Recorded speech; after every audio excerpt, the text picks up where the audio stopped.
crack it.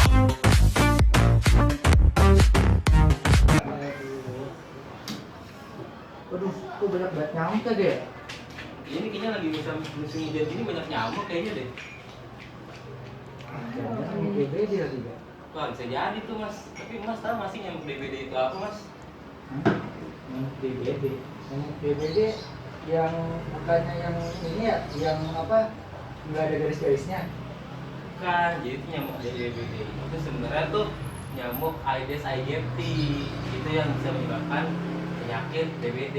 Nah sebenarnya itu bukan cuma nyamuk DBD, ada nyamuk ada itu selain nyamuk Aedes aegypti ada Aedes aegyptodilus. Nah itu yang menyebabkan DBD pada manusia. Virus DBD itu sebenarnya bukan dari nyamuknya yang ada di manusia, yang bukan nyamuknya yang menyebarkan virus, tapi virus dengue yang ada di nyamuk terus menyebar ke manusia. Jadi nyamuk itu sebenarnya carrier doang, hanya pembawa penyakit dan menyebarkan lewat tubuh manusia gitu. Jadi kayak ini dong, kayak pos gitu ya, antar gitu. Iya, jadi itu dia itu nyamuk DBD itu sebenarnya itu yang transfer penyakit ke kita gitu kalau kita digigit gitu. Tapi nyamuk yang lain bisa kena DBD nggak sih?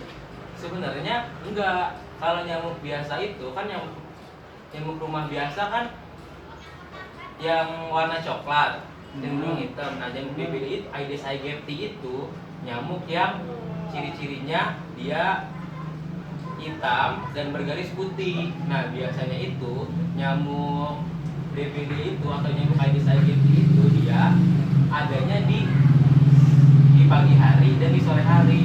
Di sore hari itu menjelang matahari terbenam, sedangkan di pagi hari itu menjelang matahari terbit. Tapi tidak menutup kemungkinan nyamuk Aedes aegypti itu bisa menggigit pada malam hari. Iya. Oh bisa gitu. Virus yang membawa nyamuk itu gimana sih ciri-cirinya? Iya, jadi itu virus yang membawanya itu namanya virus dengue. Virus dengue itu dia hidup pada ketika orang atau manusia yang sebelumnya sudah kena penyakit DBD atau kena virus dengue, dan nyamuk itu biasanya hinggap di tubuh orang itu menghisap darahnya, lalu nyamuk itu berpindah, nyamuk Aedes aegypti itu berpindah, lalu menyerang orang yang sebelumnya belum pernah kena virus dengue. Nah, di orang itu sebenarnya juga ada ciri-cirinya juga Pak, orang yang bisa terkena virus dengue. Jadi biasanya anak kecil umur 9 sampai 16 tahun, lansia, dan orang yang sistem imunnya lagi menurun. Nah, sebenarnya orang yang sistem imunnya lagi bagus tapi dia terkena gigit nyamuk Aedes aegypti, dan bisa kemungkinan dia tidak terkena DBD karena imunnya lagi bagus. Sedangkan kalau imun lagi tidak bagus, dia bisa jadi nanti terkena virus DBD, kena virus dengue itu. Ciri-ciri kan orang yang kena DBD itu gimana? Nah, biasanya itu orang yang terkena virus dengue itu atau penyakit DBD biasanya itu setelah 6 sampai 9 hari dia demam tinggi sampai 40 derajat Celcius. Nah, terus juga ada nyeri di kepala. Nah, terus ada pegel-pegel di otot gitu, kayak nyeri-nyeri di badan. Nah, terus ada juga dia nafsu makannya menurun. Nafsu makannya menurun dan mual dan muntah biasanya. Nah, pada kondisi yang parah, orang yang terkena DBD itu bisa ada kerusakan di pembuluh darah dan kelenjar getah beningnya kalau misalnya tidak ditanggapi pada saat mempunyai gejala DBD gitu. Pertolongan awalnya gimana itu kalau yang paling efisien gitu ya?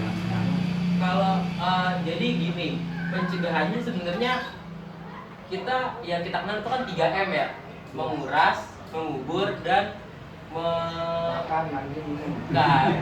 menguras, mengubur, dan satu lagi apa? Apa satu lagi? Kan, ayo menguras, mengubur dan menutup. Oh, betul. Nah, menutup itu kita kan di sini kan punya kayak penampungan air gitu ya, penampungan air kayak buat tabak mandi atau toran kita buat nampung air itu ditutup untuk mencegah nyamuk berkembang biak. Nah, menguras itu sama.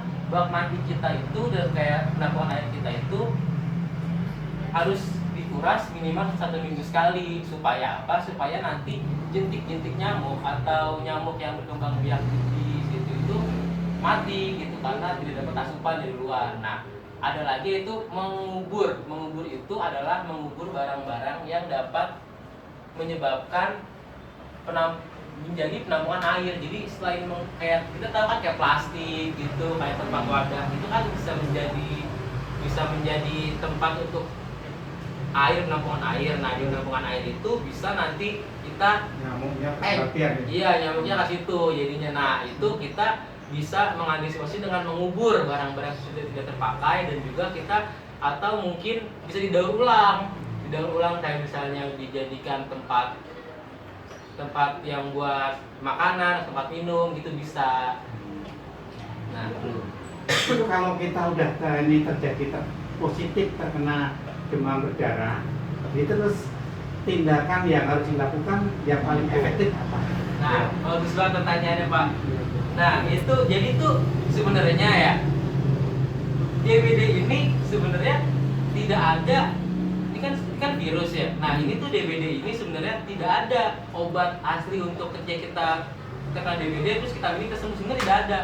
Nah, kalau orang yang sudah terkena DBD biasanya memerlukan wawancara medis dan memerlukan pemeriksaan. Bahkan ketika sudah parah dan gejala DBD-nya itu sudah lumayan tinggi, itu bisa saja dilakukan pengecekan darah di laboratorium.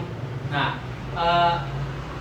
pasien yang terkena DBD itu dianjurkan banyak minum air putih, istirahat yang cukup. Nah, terus konsumsi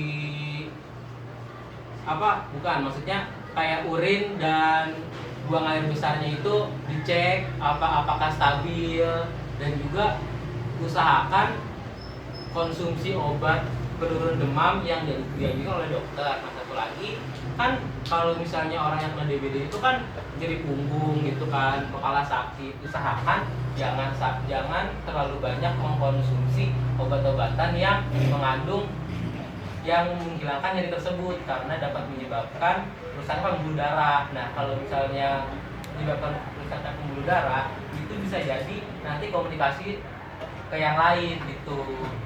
Jadi tindakan yang paling tepat mungkin cuma minum yang banyak gitu. Iya, minum yang banyak. Terus bawa ke dokter. Istirahat. Terus ke lab gitu. Iya, melempar untuk cek darah. Nah, sebenarnya kita di rumah ini bisa mengantisipasi dengan nggak cuma dari 3M tadi, kita juga bisa yang sederhana aja deh, kayak misalnya kita pasang kawat anti nyamuk di rumah kita gitu, di pintu dan di lemari gitu, kita bisa taruh kawat anti nyamuk di situ. Nah, terus kita juga di luar bisa kita nanam tanaman yang bisa mengusir nyamuk.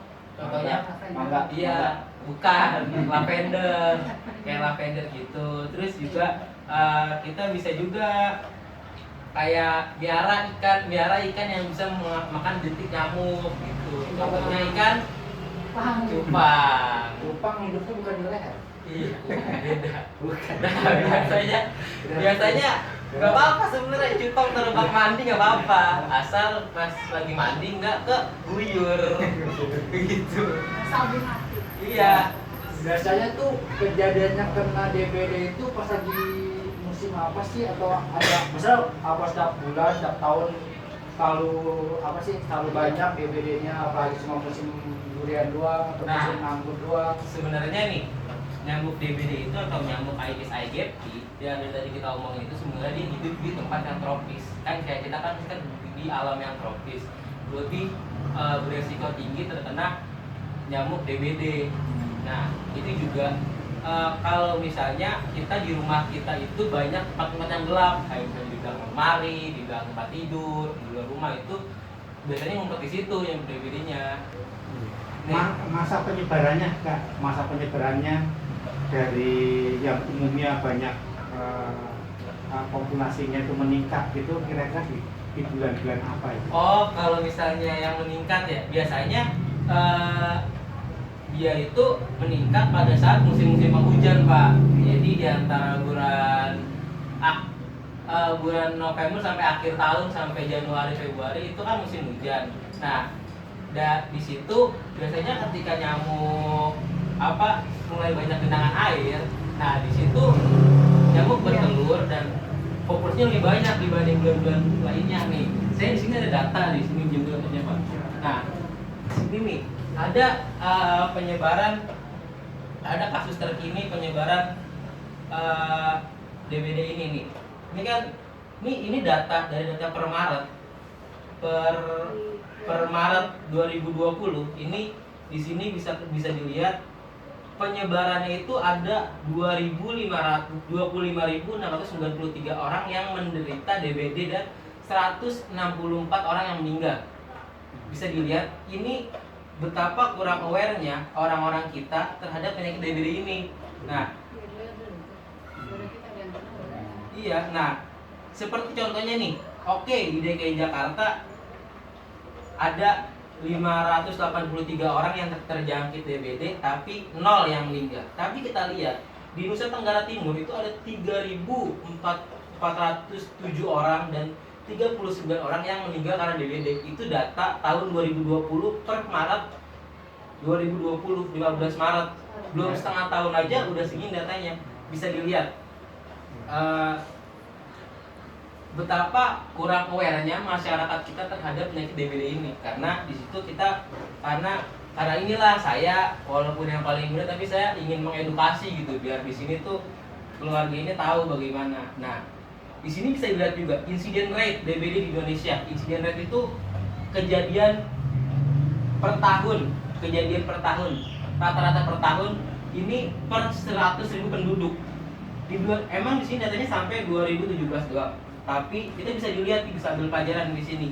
Kenapa? Dari 2008, 2010 angkanya itu masih stabil di 59, 68, di 65, bahkan di 2011 sampai 27,67 per 100.000 penduduk. Tapi pada saat di 2012, 2013 itu mulai naik. Nah, lonjakan paling tinggi itu di 2016, 78,85 per 100.000 penduduk. Nah, itu makanya pemerintah pada waktu itu menerapkan namanya itu adalah 3M, mengubur, menguras, dan mengutip tadi. Nah, keberhasilan saya, mungkin yang saya bilang itu keberhasilannya itu lumayan baik ya. Karena apa? Bisa dilihat pada 2017 ini penurunannya sangat drastis di angka dari angka 78,85 per 100.000 penduduk jadi hanya 26,12 per 100.000 penduduk. Nah, Itu diagramnya semua. iya diagramnya ini. Mungkin itu aja ya yang bisa saya kasih di sini ya. Kesimpulannya jadinya itu penyakit nyamuk, diri nyamuk yang kita lihat sehari-hari, yang kita bisa rasakan sehari-hari itu sebenarnya bisa disepelein. Mungkin kalau misalnya nyamuk biasa mah standar lah ya, ditepok juga bisa hilang gitu. Tepok melawan. Iya, kalau ini ditepok udah menyebabkan penyakit. Nah, jadinya itu penyakitnya kemana-mana. Nah, bagaimana di sini saya ingin mengingatkan awareness kita atau kepedulian kita terhadap penyakit ini gitu.